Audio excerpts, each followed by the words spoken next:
friends, before this episode begins, I would like to give you a disclaimer that this video goes into many controversial and dark themes such as the stolen generation, mental health problems such as PTSD and suicide, and substance abuse. If you are sensitive to these topics, please give this video a miss or proceed with caution. Thank you so much, and please relax with me for this video.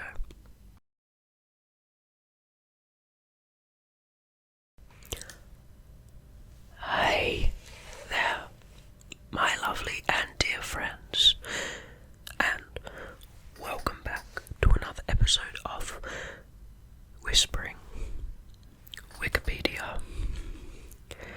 We're continuing our series on Indigenous Australians, and I've been finding it super interesting so far. Judging by the views, I don't know if you are feeling the same way, or perhaps the algorithm has a bias towards this series, but that's fine with me because, YouTube is my passion project, and I'm fine doing things that don't get much views because I personally love this series. I'm loving getting a chance to just chill and learn and read, and dedicate some time specifically to that in my daily routine. Anyway, last time we left off, we were about to go into literature. So let's take a look at Indigenous Australian, First Australian literature. If you have anything you want me to read about, any Wikipedia article, please leave it in the comments below.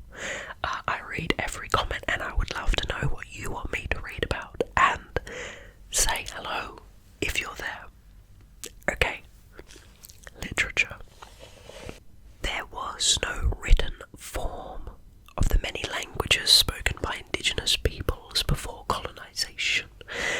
A letter to Governor Arthur Phillip, written by Bennelong in 1796, is the first known work written in English by an Aboriginal person. The historic Yallal petitions of 1963 are the first traditional Aboriginal documents recognised by the Australian Parliament. In the 20th century, David Unipon, known as the first Aboriginal author, is credited for providing the first accounts of Aboriginal mythology written by an Aboriginal person. In his legendary tales of the Aborigines, Udguru Nunukol was a famous Aboriginal poet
Archive of Aboriginal Languages contains stories written in traditional languages of the Northern Territory, and I'm pretty sure there is an archive similar to that also has some information about Indigenous Sign Languages as well. Now we move to film and television. Australian cinema has a long history. As you might know, some of the earliest works of film and television were actually produced in Australia. At least some of the earliest running television shows were. And the ceremonies of Indigenous Australians were among the first subjects to be filmed in Australia. Notably, a film of Aboriginal dancers in Central Australia shot by the anthropologist Baldwin Spencer and F. J. Gillen in 1900 to 1903. Jeddah, 1955, was the first Australian feature film to be shot in colour film. The first star Aboriginal actors in lead role, Nagala Kunoth and Robert Duduwale. The first to be entered at the Cannes Film Festival. 1971's Walkabout was a British film set in Australia. It was a forerunner to many Australian films related to Indigenous themes and introduced by David Gulpilil to cinematic audiences. Chant of Jimmy Blacksmith, 1976, was directed by Fred Shepiti and was an award-winning historical drama from a book by Thomas Keneally about the tragic story of an Aboriginal bush ranger. Peter Weir's 1977 mystery drama The Last Wave, also starring Gulpilil and featuring elements of Aboriginal beliefs and culture, won several AACTA awards. The canon of films related to Indigenous Australians increased from the 1990s.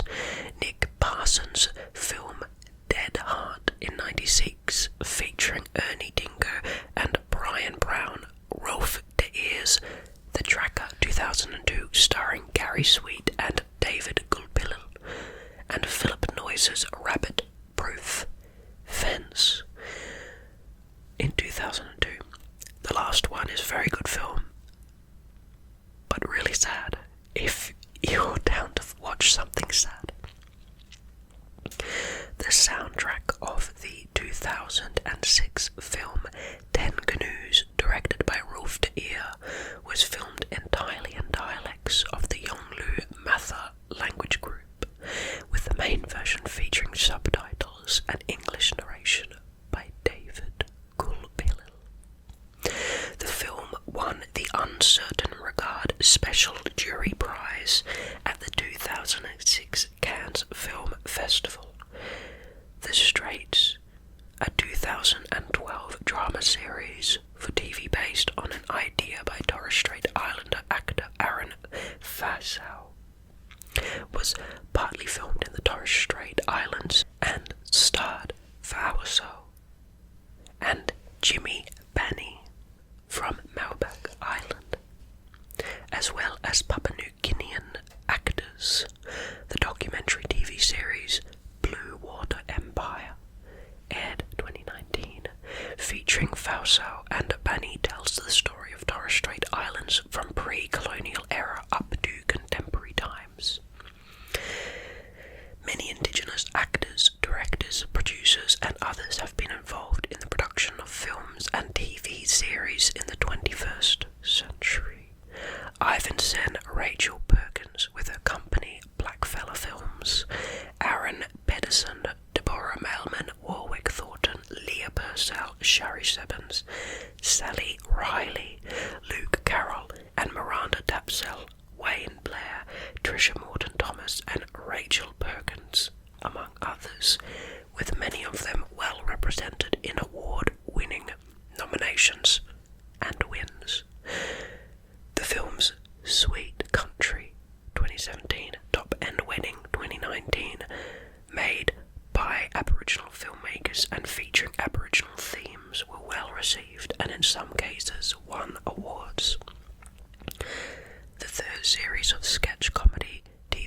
series black comedy co-written by Nakia Louie, Adam Briggs and Stephen Oliver and others, and featuring many Indigenous actors, goes to air in January of 2020, so I assume it must have already gone to air.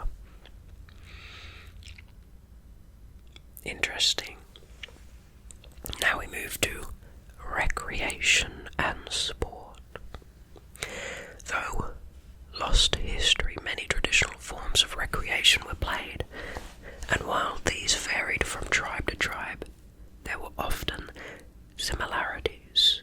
Ball games were quite popular and played by tribes across Australia, as were games based on the use of weapons. There is extensive documented evidence of traditional football games being played. Perhaps the most documented is a game popularly played by the tribes in Western Victorian regions of the Wimmera, Mallee and Milawa by the Jub Wurrung, Jardwajili and Jarjijari people, known as Marngook. It is the type of kick and catch football game played with a ball made of possum hide. According to some accounts, it was played as far away as the Yarra Valley by the Wurundjeri people, Gippsland by the Gunai people, and the Riverina in southwestern New South Wales.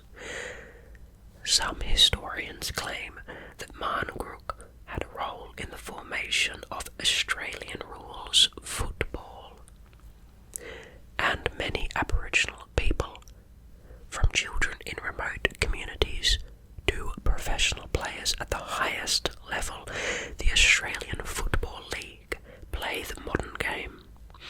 Well-known players include Graham Farmer and Gavin Wanganeen and Adam Goodies. Goodies was the Australian of the Year for 2014.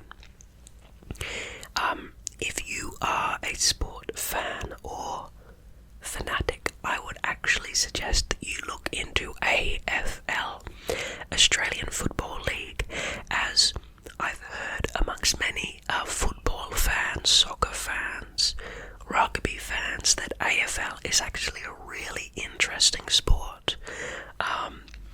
Personally, since I've grown up with it, and since I'm not into many sports at a maybe, fanatic level, I don't exactly know why, but I've been told by many Americans specifically that AFL is really different and really interesting, so there you go. A team of Aboriginal cricketers from the Western District of Victoria toured England in 1868, making it the first Australian sports team to travel overseas. Cricketer and Australian rules football pioneer Tom Wills coached the team in an Aboriginal language he learned as a child, and Charles Lawrence accompanied them to England. John Muller, the team's star player, was regarded as one of the era's finest batsmen. Yvonne Goolagong became the world #1 ranked female tennis player with 14 tennis titles. Sprinter Kathy Freeman earned gold medals in the Olympics, World Championships and Commonwealth Games. Lionel Rose earned a world title in boxing. Arthur Beetson, Laurie Daly and Gordon Dallas captained Australia in rugby league, while Mark Ella captained Australia in rugby union. Nathan Joey and Patty Mills have played in the National Basketball Association. Sporting teams include the Indigenous All-Stars, Flying Boomerangs and Indigenous Team of the Century in Australian rules football, and the Indigenous All-Stars, New South Wales Koori Knockout, and the Murray Rugby League team in Rugby League. Now, moving away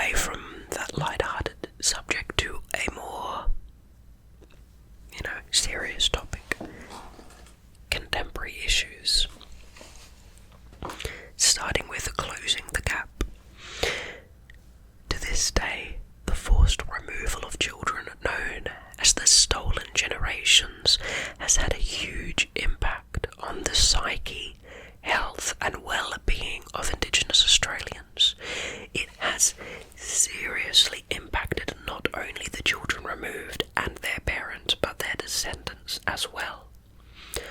Not only were many of the children abused psychologically, physically, or sexually after being removed, and while living in group homes or adopted families, but were also deprived of their culture alongside their families. This has resulted in the disruption of oral culture, as parents were unable to communicate their knowledge to their children, and thus much has been lost. There are many issues facing Indigenous people in Australia today when compared with their non-Indigenous population, despite some improvements. Several of these are interrelated and thus include health, including shorter life expectancy and high rates of infant mortality, lower levels of education and employment, intergenerational trauma, high imprisonment rate, substance abuse and lack of political representation. Some demographic facts are related to these issues as cause and or result. In the 2016 Australian census, over 33% of the Indigenous population lived in major cities, compared with about 75% of the non-Indigenous population, with a further 24% in inner regional areas compared with 18%, 20% in outer regional, 8%, while nearly 18% lived in remote or very remote areas, 2%. The Indigenous population of Australia is much younger than the non-Indigenous population, with an estimated median age of 21 years, which for comparison is compared to 37 years for non-Indigenous.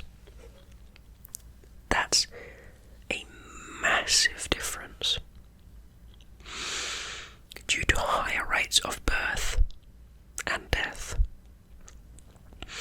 For this reason, age standardization is often used when comparing Indigenous and non-Indigenous statistics.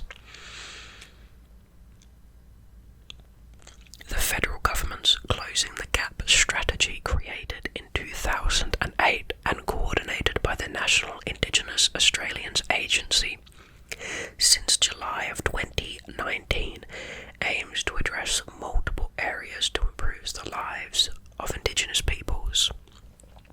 Draft targets for 2019 were created by the Council of Australian Governments, COAG, in December of 2018. These were in the following areas: families, children and youth, health, education, economic development, housing, justice, including youth justice, land and water, where Aboriginal and Torres Strait Islander peoples' land, water and cultural rights are realised, and cross-system priorities which address racism, discrimination and social inclusion, healing and trauma, and the promotion of culture and language for Aboriginal and Torres Strait Islander peoples.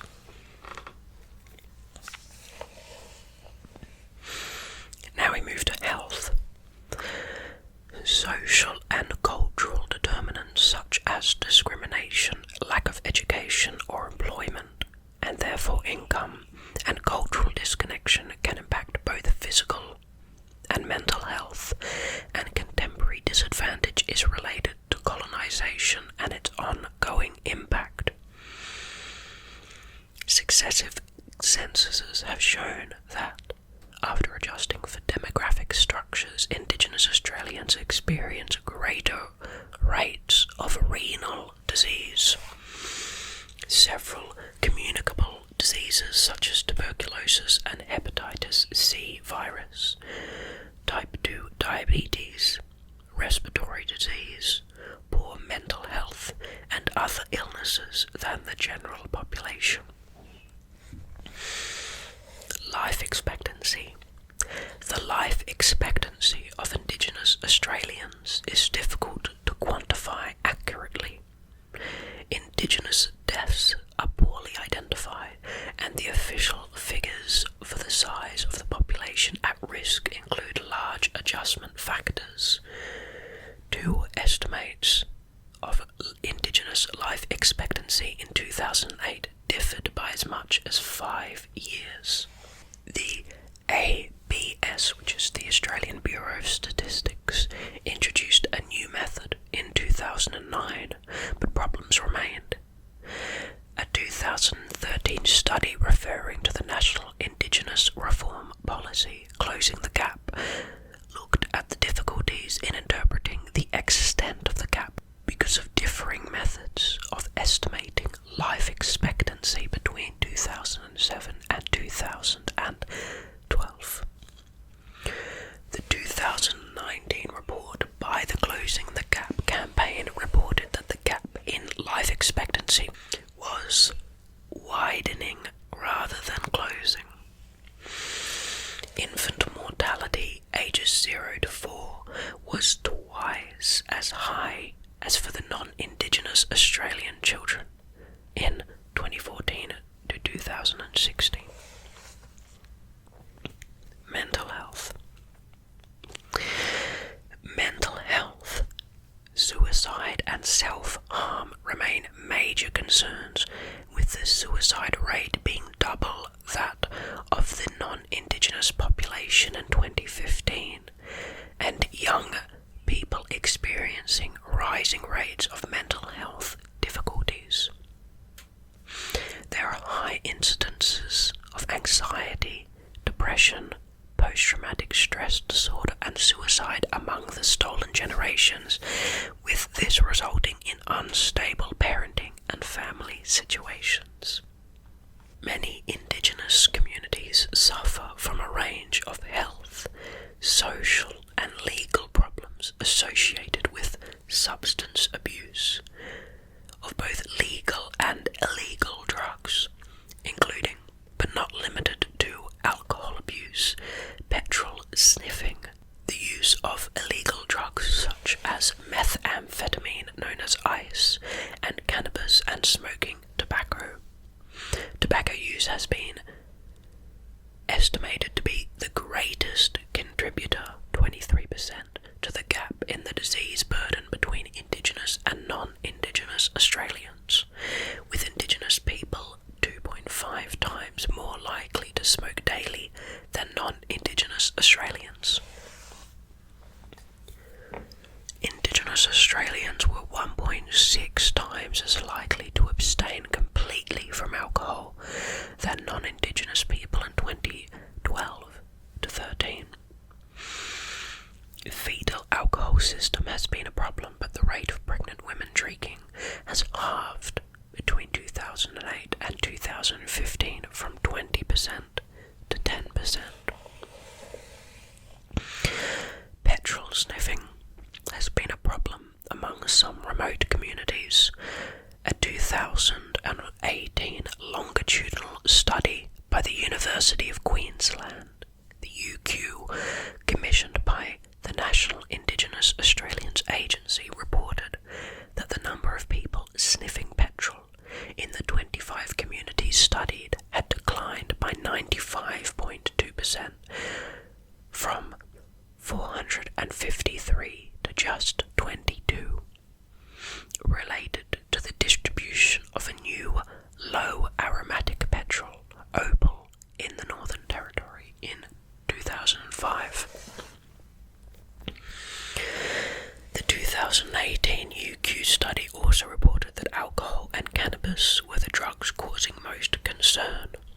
Ice was reported present in 8 of the 25 communities, but nearly all only occasional use. Pretty intense topics covered today. But I hope that you still were relaxed, at least by the whispering and by the calm speaking, and that you're still in a calm state of mind, even though we are talking about some very serious topics. Thank you for joining me for another episode. I hope we can continue our research very soon. I love all of you, and thank you so much